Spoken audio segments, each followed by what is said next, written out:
What's going on YouTube? Warstorm here, coming at you guys with another video today. Apologize for some of the delays on videos, but I have had some technical difficulties getting the videos actually to my computer, so that's the main reason why I haven't had but I do have several videos planned for you guys, so stay tuned. I will have DDD's update coming probably today, because it's just got to roll through the converter and it'll be ready to go, so I hope you guys will looking forward to that. I also have some other videos planned for you guys.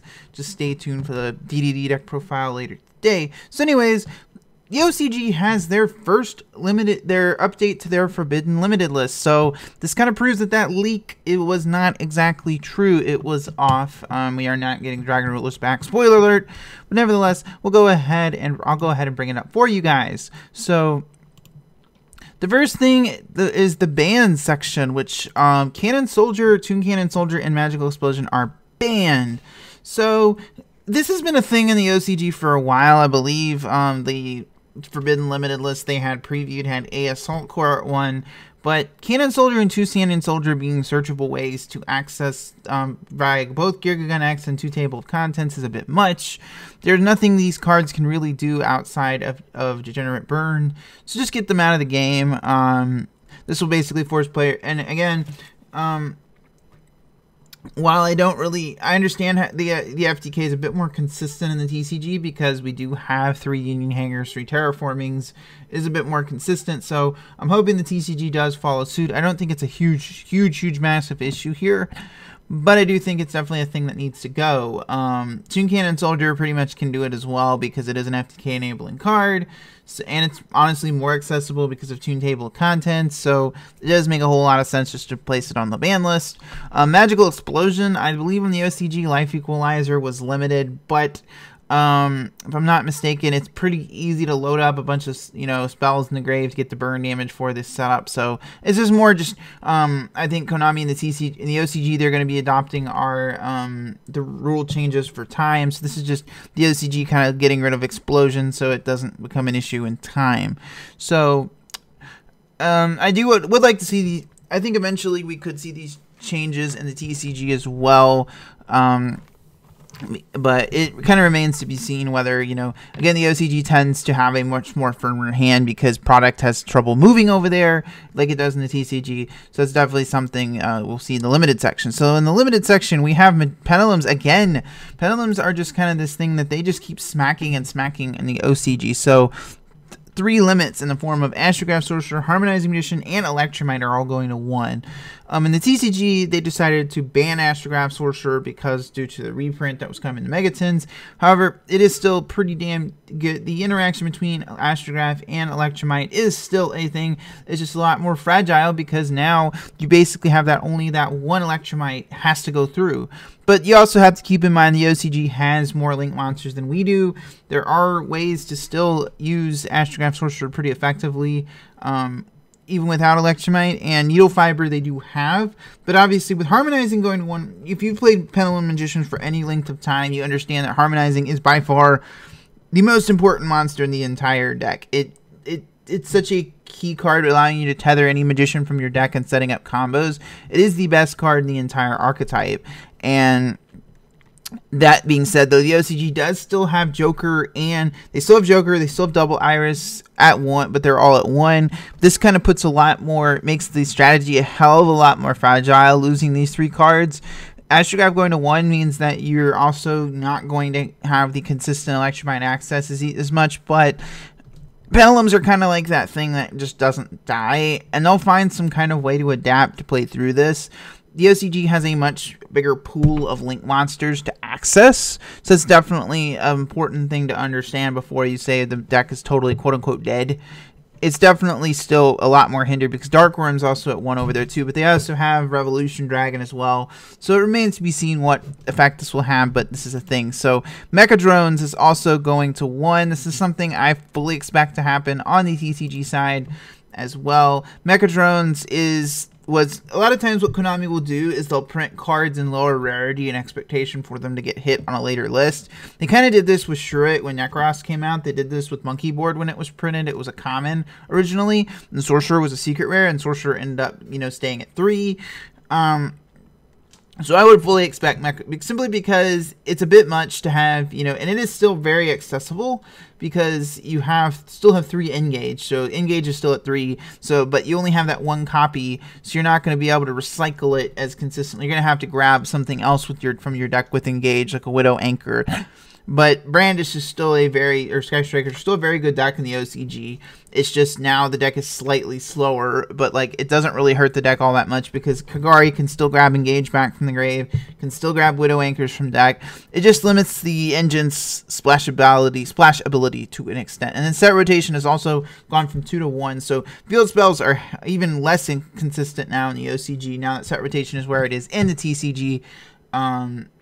Now, because they have only 1 terraforming, this actually hinders some of the Trickstar variants as well, because you can't play set rotation and play another field spell to easily access. Now, don't get me wrong, it doesn't make Trickstars all that less consistent, because you still have the 3 Candinas, the 3 light stages, but nevertheless, set rotation is probably not a really healthy card in terms of design, so it definitely makes sense that it's placed, you know, at the limited portion of the list. So the semi-limits, we're getting a little crazy here. So Construct and Winda are moving back up from 1 to 2. Window, I believe, was limited on the last list, kind of like, I feel like, just because and then Winda and Construct are now both playable at 2. Construct is definitely not seeing a whole lot of an effect in the OCG format. Same with Winda, so they're both being moved up to 2. Spiral Gear Drone is actually moving up from 1 to 2. This is interesting because Spirals over there, Resort is still limited.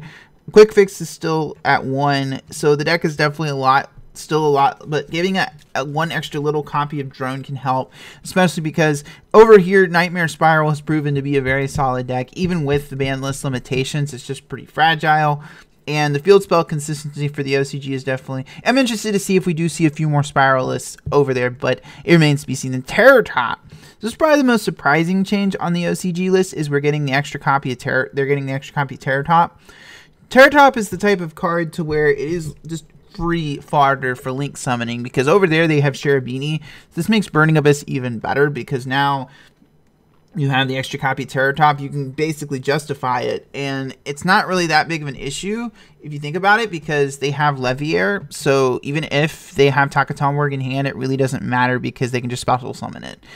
It's a little crazy to think the Terror Top is coming back to 2, but I'm guessing this is more like Konami just like kind of freeing up room on the ban list, because there's certain things they kind of just want to experiment and see what happens. Disc Commander, again, like it got its errata, it's almost unusable at this point, so might as well just put it at 3. And E-Telly, this is interesting.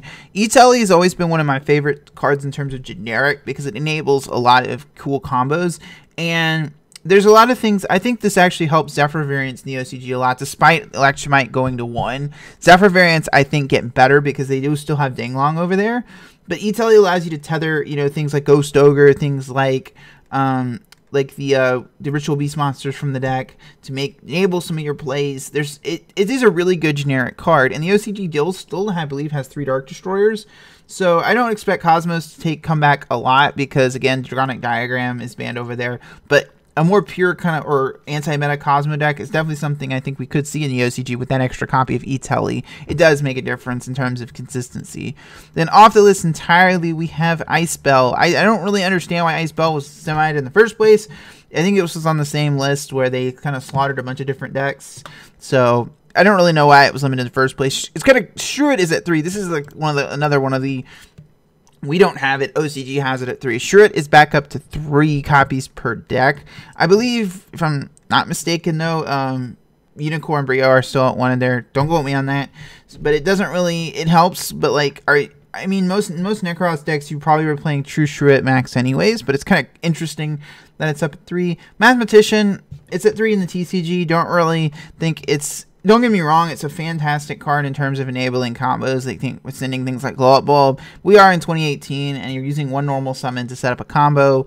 Card Demise, it hasn't really seen a whole lot of play since Dracos were hit, and this is kind of just like freeing it up, because Dracos are still hindered a lot on their ban list with Masterpiece and Diagram ban, more so than our list. So it makes a lot of sense to bump Card Demise up, because while it is not a fair card in terms of design. It's not really seeing a whole lot of meta relevance, so it's freeing up more room on the ban list. Then True Draco Heritage, this is again freeing up the Draco cards off the list because they're not really, the deck is not really having an impact right now, so it makes a whole lot of sense to bring it off the list. So in summary, the OCG list is interesting, but I think this is another time where they have good decks and they're just placing them on the ban list because they want to push you to buy new things. They want you to play Sky Strikers, but if you're playing Pendulums, that doesn't really help them to make you play Sky Strikers.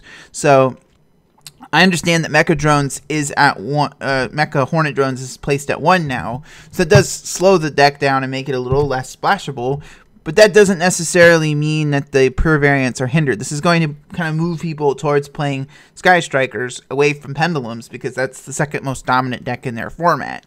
So this is just kind of another list where they're getting rid of the FTK's problems and they're kind of pushing you to play another deck. And this is typically what you see on almost every OCG list. So while I do think Pendulums will still find a way to play, they're kind of like that never dying deck over there. I do think that this is going to see, I'm interested to see what impact this does have. So anyway, guys, about comes the end of the video. What you guys think of the OCG ban list down in the comment section down below. And as always, I thank you guys for watching. So OrStorm signing out.